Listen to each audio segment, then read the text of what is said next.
અને ગોહિલવાડ વીરભદ્રસિંહને સંબોધી અને ભગત બાપુ કહે છે સમગ્ર ભારત વર્ષના બધા ક્ષત્રિયોને આ લાગુ પડે.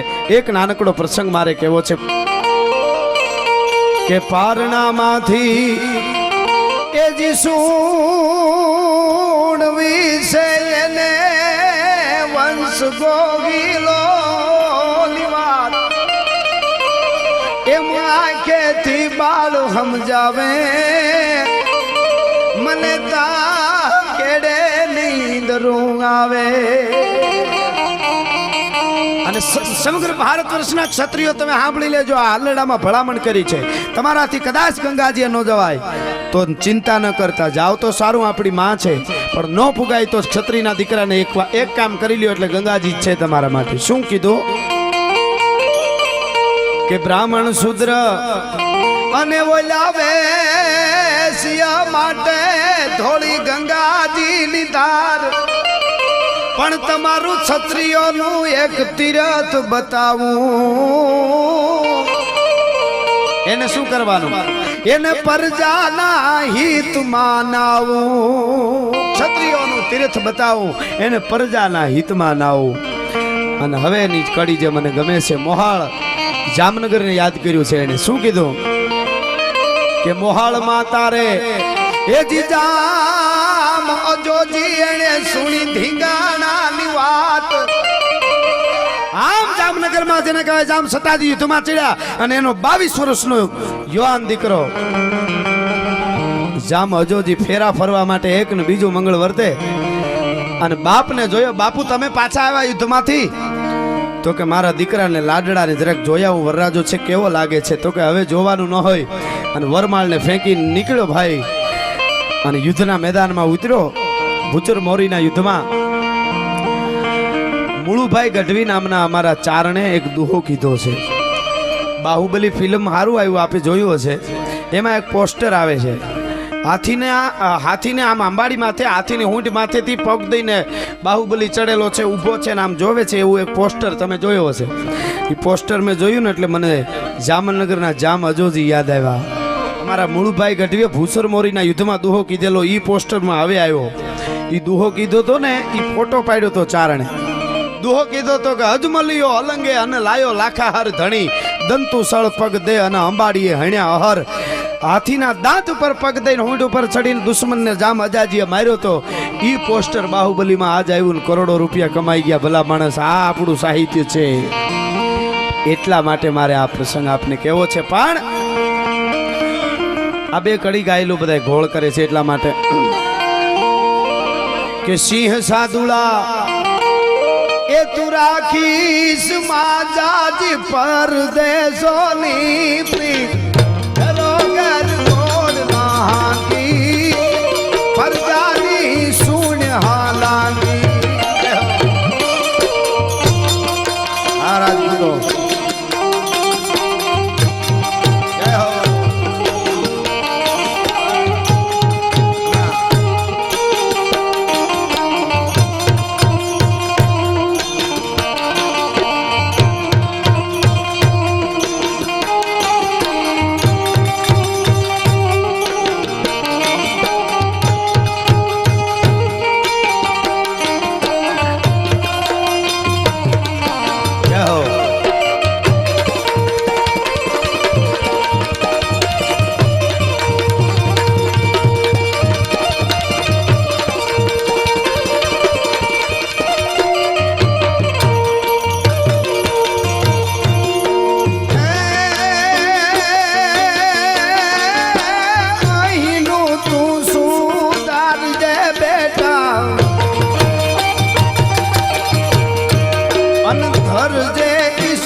ગંગા જળ ફૂલ તમારું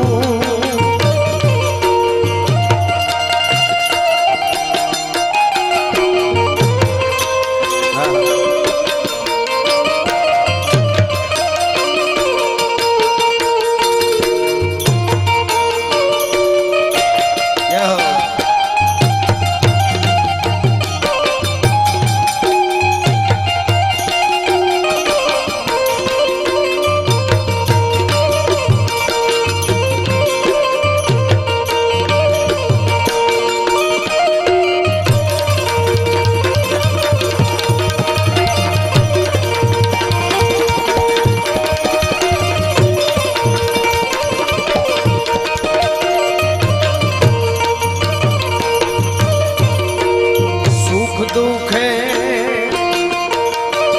સંભાવ રાખે ઈ રાજપૂતી નાની આટલું મારા પ્રાણથી પ્યારા લખી લેજે કૃષ્ણના લાલા સિંહ સાદુલા રાખીશ માતાજી પરદેશોની પ્રીત ધરો કર ગોળના હાંકી પરજાલી તસૂણ હાલાંકી પરજાલી.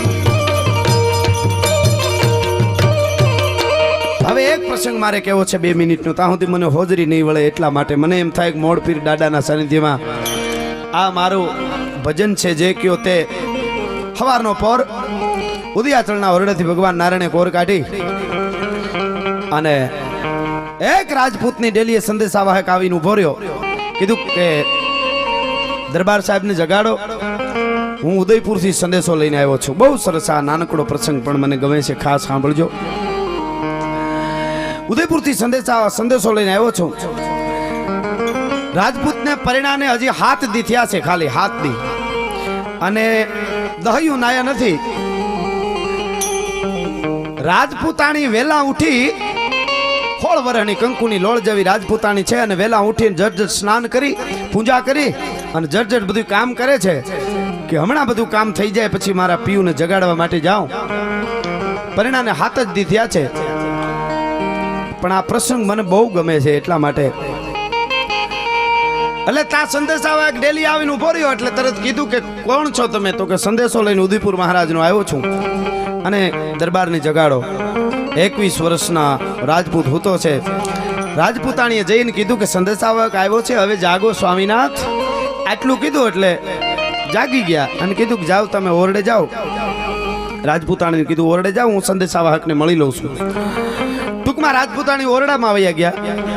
આ બાજુ સંદેશાવાહકને માણસને મોકલ્યો એટલે બોલાવવામાં આવ્યો, જા આવ્યો ત્યાં જોયો એટલે મળી લીધું કે આ તો આપણો મિત્ર છે. બે ભેટી પડ્યા. મિત્ર તું આવ્યો તો કે હા, શું કામે આવ્યો છો? એને આખી માંડીને વાત કરી.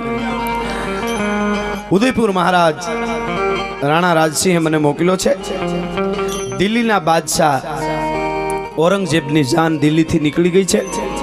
રૂપગઢની સારુમતીને પરણવા માટે, રાજપૂતાણીને પરણવા માટે દિલ્હીના બાદશાહની જાન નીકળી છે.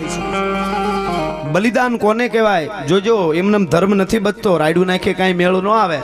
ધર્મ બચાવવા માટે લીલા માથડા આપવા પડે, લોહી રેડવા પડે. જેડે તેડેથી નથી એ કીરત હુંદા કામ. એટલા માટે હું આ પ્રસંગ આપને કહું છું. દિલ્હીના બાદશાહની જાન દિલ્હીથી નીકળી ચારુમતીને, એક રાજકુમારીને પરણવા માટે, રાજપૂતાણીને પરણવા માટે. અને એ ચારુમતીને ખબર પડી. ચારુમતીએ કાગળ લખ્યો. 16-17 વર્ષની ઉંમર હતી રાજપૂતાણીની, અને 63 વર્ષના ઉંમરના રાણા રાજસિંહ ઉદયપુર મહારાજને સંદેશો લખીને કીધું હતું કે રાણા રાજસિંહ, રાજપૂત દરબાર, દિલ્હીના બાદશાહની જાન મને પરણવા આવે છે, એની પહેલા હું ખોળિયામાંથી પ્રાણ છોડી દઈશ. હું કાંઈ એને પરણું નહીં, પણ તને હું પરણવા માટે, ઉદયપુર મહારાજ તમને પરણવા માટે હું સંદેશો રાજપૂતાણી લખું છું કે દિલ્હીના બાદશાહની જાન મને પરણવા આવે એની પહેલા પરણવાની ત્રેવડ હોય તો તમે જાન લઈને મને પરણવા માટે આવી જાવ, જો રાજપૂત હોવ તો. આ બાજુથી રાણા રાજસિંહ જાન લઈને ઉદયપુરથી નીકળ્યા. દિલ્હીના બાદશાહની જાન દિલ્હીથી નીકળી ગઈ હતી. રાણા રાજસિંહને પરણવું હોય તો લગ્ન થાય અને પાછા વળે ત્યાં સુધી દિલ્હીના બાદશાહની જાનને રોકવી પડે. એક જ કન્યાને પરણવા 2 જાનો આવતી હતી, તો જાનને રોકવી પડે. એ રોકવા માટે રાણા રાજસિંહે સંદેશાવાહકને મોકલ્યો તો સલંબરમાં, અને આ રાજપૂત 7 દી થયા લગ્ન થયા હતા. એ રાજપૂતને રાજપૂતાણી જે જગાડ્યો એને સંદેશો મળ્યો તો તારે સેના લઈને દિલ્હીના બાદશાહની જાનને આડું રોકવા જવાનું છે. આફ્રિકાના જંગલમાંથી નીકળેલો ડેકારી નામનો અજગર વિફર્યો હોય એમ ભરડામાં લેતી લેતી સેના આવતી હતી દિલ્હીની. અને એ જાગ્યો અને કીધું સંદેશાવાહકને કે જાઓ તમે નીકળી જાઓ, હવે હું આવું છું, હું બધું સંભાળી લઈશ. આ બાજુ કેસરિયા વાઘા ધારણ કર્યા. ઘડીક પહેલા પૂર્ણ શૃંગારમાં હતો રાજપૂત, અને ઘડીક વાર થયું હું પૂર્ણ વીર રસમાં આવી ગયો ભાઈ, અને કેસરિયા વાઘા ધારણ કરી અને ઓરડામાં ઊભો છે. રાજપૂતાણી ફરીવાર આવ્યા કે દરબાર પાછા હુઈ નથી ને ગયા એમ. હતા 16 વર્ષની રાજપૂતાણી 16 શણગાર સજેલા છે, અને આવી અને જોવે તો પૂર્ણ આમ વીરરસમાં કેસરિયા વાઘા ધારણ કરેલો રાજપૂતને જોયો. દાંત કાઢતા કાઢતા રાજપૂતાણી એટલું કીધું, કહા સલે સ્વામીનાથ. ઈ કહા સલે સ્વામીનાથ કીધું. સેજ હોઠ મરી ગયા અને આખી માંડીને વાત કરી રાજપૂતે કે ચારુમતીની ઇજ્જત બચાવવા માટે રાણા રાજસિંહની જાન એને પરણવા જાય છે, કારણ કે બાદશાહની જાન એને પરણવા આવે તો રાજપૂતાણીને ખોળિયામાંથી પ્રાણ છોડી દેવા પડે, તો એની ઇજ્જત બચાવવા માટે રાણા રાજસિંહ પરણવા જાય છે. પણ દિલ્હીના બાદશાહની જાનને રોકવી પડે, રાણા રાજસિંહ પરણી લે ત્યાં સુધી એને રોકવા મને સંદેશો મળ્યો છે, પણ એને રોકવા મારે જવાનું છે. એટલું જ આ રાજપૂતે કીધું ને, ત્યાં તો 16 વર્ષની રાજપૂતાણી ઘડીક પહેલા બાળકી જેવી લાગતી હતી, એને એ ઘડીકની માલિકોર ચોટીલાના ડુંગરેથી ચંડમુંડને રોળવા માટે ચામુંડા ઉતરી એવો જેને કહેવાય કલર થઈ ગયો ભાઈ, પ્રકૃતિનો મરડ બદલાણો ભાઈ રાજપૂતાણીનો. અને આમ થાળ આરતીનો લઈ આવીને આરતી કરીને કીધું, જાઓ રાજપૂત ફતેહ કરો શાહ. કે હા, અને ઘોડે સવાર થયો ભાઈ, 21 વર્ષનો રાજપૂત. પરિણામે હાથ જ દી ત્યાં છે. ધર્મ આમ બચે એમને નથી બચતા. મહાપુરુષને ભારતની સંસ્કૃતિને બચાવવી હોય તો ઘણું કરવું પડે. બાકી રેકડીએ ઉભા ભેળપુરી ખાતા હોય, કોણીએથી રેગાડા વયા જતા હોય, ભેળપુરી ખાય એનોય મને વાંધો નથી, પણ કોણીએથી રેગાડા જતા હોય ને હાવરો નેપટિંગથી લૂઈ દેતો હોય ને, ત્યાં જોની વોકરના ભાણિયા પેદા થાય, ત્યાં કાંઈ મોડપીર ન જન્મે, શિવાજી કે પ્રતાપ ન જન્મે, ત્યાં અબડો અડભંગ નો જન્મે ભલા માણસ. એટલા માટે હું આ વાત કરું છું. અને ભાઈ કહી દો વાહ સરસ કહી દો હમણાં. એટલે એ રાજપૂતાણી છે એ આમ ધબેલ ત્રાંબા જેવો કલર થઈ ગયો ભાઈ. અને રાજપૂતને કીધું જાઓ ફતેહ કરો શાહ. અને ઘોડા ઉપર બેઠેલા રાજપૂતે એટલું કીધું, રાજપૂતાણી આપણે લગ્નને હજી હાથ જ દી થયા છે, હું યુદ્ધમાં જાઉં છું, પાછો જીવતો આવું ના આવું નક્કી નથી, તો તમે તમારો ધર્મ સંભાળજો. અને તેથી રાજપૂતાણીએ કીધું, ઓ ઘૂંઘટામાંથી, મારા ધર્મરી મુજે ખબર વેશા પતો વેશા, મારા ધર્મરો મુજે પતો વે, તું થારો ધર્મ સંભાળ શાંગા. મને મારા ધર્મની ખબર છે. મેં જેસલ મેરી ભટિયા અણરી દો બાતારી અચરજ, બેટો રણ જૂજી મરે અન બેટી કાટ સડન. મેં 1 2 3 રાજપૂત માગા પાછા ઠેલા ને, તે મારી બેનપણી પૂછતી હતી તારે કેવા વરને વરવું છે, કોનો ચૂડલો પહેરો છે, માગાને પાછા ઠેલી દે છો. તેથી મેં કીધું તું સૈયર પહેરું ચૂડલો, ઝીણરી અખિયા લાલ, ઘરી ભર રહું સુહાગણી, તોય મારું આખું ન્યા. તમે ફતેહ કરો. અને રાજપૂત નીકળ્યો ભાઈ ઘોડે સવાર થઈને. બીજી વાર ડેલીએથી પાછો વળ્યો. હજી એકવાર રાજપૂતાણી આવું જોઈને કીધું, રાજપૂતાણી આપણા લગ્નને હજી 7 જ દી થયા છે, હું હવે જીવતો નહીં આવું, તો જય માતાજી રી, કે જય માતાજી રી શાહ. મારા ધર્મરો મુજે પતોવે, મારે સાથ મારા 2 વીરો એના, મારી હારે મારા 2 ભાઈ છે ને, તમે ચિંતા ન કરો, મારી આબરૂ બચાવવાની મને ખબર છે. રાજપૂતાણી હંમેશાને માટે 2 ભાઈઓ હારે રાખતા હતા એની ઇજ્જત બચાવવા માટે. કયા 2 ભાઈઓ? એક નાનો એવો ભેટમાં જમયો હોય, ખાલી આવડોક જ જમયો હોય, પણ એની ધાર અને એનું એવું લોખંડ હોય, એવું લોઢું હોય કે કોઈને ખાલી અડી જાય ને તોય ધનુર ઉપડી જાય એવો જમયો. એ જમયો એટલો પાણદાર હોય, આછો હોય, આવડોક જ હોય, પણ એવો પાણદાર જમયો હોય કે એ જમૈયાને ઘાસમાં તમે મૂકી દીધો હોય ને આમ, તો પંખી છે એ પાણી સમજીને આમ નીચે ઉતરવા માંડે, પાણીનો હેરડો વયો જાય છે. એવો જમૈયો ભેટમાં હોય. એ કાંઈ પણ એવો બીના બનીને કોઈ સ્પર્શ કરવા આવે તો રાજપૂતાણી ભેટમાંથી કાઢીને ફારડાક કરતો પેટમાં મારી અને આતરડાનો ઢગલો કરી દે. એક ઈ એનો ભાઈ હારે હોય ઇજ્જત બચાવવા માટે. બીજો ભાઈ હાવ નાનકડો હોય, એ અહીંયા વેઢ પહેર્યો હોય, વીટી પહેરી હોય, એ વેઢમાં આમ ઉપર ઢાંકણું હોય, અંદર એવું હળાહળ ઝેર હોય, માથે ઢાંકણ મારેલું હોય, એ આમ કરીને આમ કરે એટલે ઢાંકણ ખુલી જાય. એ ઢાંકણ ખુલે અને એ વીટી ખાલી આમ હોઠે પૂગે ને તા ખોળિયામાંથી પ્રાણ વયા જાય એવું ઝેર હોય. એ વીટીની માલિકો રાજપૂતાણી બીજો ભાઈ હારે. આ જૂના જમાનામાં 2 વસ્તુ હારે હોય, એની ઇજ્જત કોઈને તાકાત નથી જીવતા એને સ્પર્શ કરી શકે. રાજપૂતાણીએ કીધું મારા 2 ભાઈ હારે છે, મારી તમે ફિકર કરો માં, તમે યુદ્ધમાં જાઓ. રાજપૂત નીકળી ગયો. બીજી વાર ને ત્રીજી વાર રાજપૂત પાછો વળ્યો ડેલીએથી. ત્રીજી વાર જ્યારે પાછો વળ્યો ને ત્યારે રાજપૂતાણી તો ઓરડામાં વયા ગયા હતા. દાસી ટોડલા પાસે ઊભી હતી અને આવીને ઘોડા ઉપર બેઠા બેઠા કીધું કે ક્યાં ગયા ઠકરાણે? તો કે એ તો વયા ગયા ઓરડામાં. એમ તો કે હા દાસી, રાજપૂતાણીને કયો નહીં, અમારે પરિણામે ખાલી 7 જ દી થયા છે અને હું યુદ્ધમાંથી પાછો નહીં આવું. તો રાજપૂતાણીને કયો નહીં, એની કંઈક નિશાની હારે લઈ જવા આપે મને, યુદ્ધમાં એની યાદી રહે. એ નિશાનીની જઈને વાત કરી જ્યારે કે આવીને દરબાર નિશાની માંગે છે, પણ તા તો અંગ રૂવા અવળા થયા અન વ્યાપી જ્વાળા વ્યોમ. એ રાજપૂતાણીએ કીધું દાસી તરવારને તાહડો લઈ આવ, મારું માથું કાપી તાહડામાં મૂકી અને આ રાજપૂતને દઈ દે, એનું જીવ મારામાં રહે તો યુદ્ધના મેદાનમાં હું જવાબ ફાડવાનો સાય. કચડો થોપ કરતું માથું કાપ્યું, તાહડામાં મૂકી માથે આમ રેશમી કપડું ઢાંકી દાસી દેવા ગઈ. ઘોડા ઉપર બેઠેલા રાજપૂતને જઈને કીધું કે લ્યો બહુ સારી ભેટ આપી છે રાજપૂતાણીએ.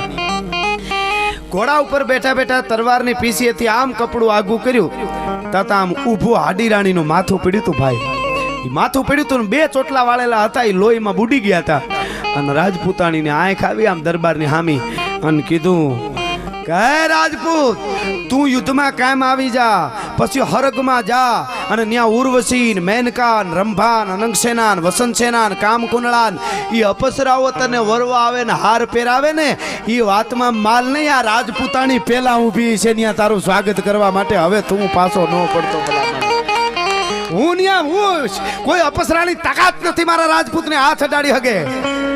ઈ રાજપૂતાણી છું. ઈ માથું ખાલી પડ્યું તું, એની આંખો એમ કહેતી હતી. અને દાસી કેવી એની ઈ જોજો તમે. દાસી ઈ ત્રાહડો માથું દેવા હાટું આમ ઊંચો કર્યો ને દાસીએ, તો આ મારવાડ થી આવેલી દાસી એટલે મારવાડી પહેરવા હોય ને, ઈ આમ ઊંચા હાથ કરે એટલે બે પડખા ખુલ્લા થાય. બે પડખા દાસીના ખુલ્લા થયા ને આમ રાજપૂતને આમ નજર પડી ને, તો દાસીએ બે પડખામાં જમૈયા ધરબી દીધા હતા, લોહીના ભભૂકા જાતા હતા. રાજપૂતાણીની દાસી આવી હતી ભલામણ. ભભૂકા લોહીના વયા જાય બે બાજુથી. રાજપૂતે કીધું દાસી તે વિદાય લઈ લીધી તો મને અહીં લઈ આવવા વાળી વહી જાય, પછી મારે હું પીડું રહીએ. હવે તમે પાછા ન પડતા. હાડી રાણીનું માથું છે સોટલા બે આમ ગળે બાંધી અને રાજપૂત યુદ્ધમાં ઉતર્યો. અત્યારે જેમ વીડિયાવાળા હોય છે એમ ઇતિહાસકારો એ વખતે આમ હાથીની અંબાડી ઉપર કવિઓ બેઠા હોય ને કવિઓ કવિતામાં ઉતારતા હોય, અટાણે વિડીયો ઉતારે. એ નજરે જોનારા લખે છે ત્રીજો દિવસ થઈ ગયો ને યુદ્ધ કરતા કરતા. ત્રીજે દિવસે રાજપૂત જીવતા હતો તોય એના મોઢા ઉપર આમ ખોબળા પડી ગયા હતા, મોઢા ઉપરથી કળસલીઓ પડી ગઈ હતી. એ જીવતો હતો તોય લડતા લડતા. પણ હાડી રાણીનું જે માથું બાંધ્યું હતું એના મોઢા ઉપર નહીં, હોઠ ઉપર કળસલી નહોતી પડી. આનાથી મોટી જોગમાયા તમને ક્યાં જોવા મળે ભલા માણસ. એટલે કેવું પડે રણકાજ બડે રજપૂત ચડે વહી દ્વાર ખડે મન સોચતી થી મેરા મોહ બડા. આ દીકરીઓ આ દેશની છે, આ દેશનો યુવાન કેવો હોય અને આ દેશની દીકરીઓ કેવી હોય. હું કાયમના માટે કહું છું, મારા દેશની દીકરી આમ હાલી જતી હોય ને તો નારાયણને અવળું જઈ જવું પડે હુરજ ભાણને કે આ ભારતની દીકરી છે, આના સામું ન જવાય. પણ એ રીતે રીએ તો બાકી ડિસ્કો દાંડીઓમાં કૂદકા મારતા હોય તો કોણિયું મારે, એમાં આપણો વાંક નથી ભાઈ. આ તો સાહિત્યકાર તરીકે આવ્યો છું એટલા માટે કહું છું. હા ભલિયું વીણના ભલા કોઈ દી નાગડા નો નર નો નીપજે, મનહર મુખે માનું નહીં અને ગુણિયલ હોય ગંભીર, ઈણ કુખા નર નીપજે આ તો વંકડ મૂછા વીર. આવી પરંપરા છે. આ ઉજળી પરંપરાને જાળવવા માટે મારે તમારે કાયમના માટે આપણી સંસ્કૃતિ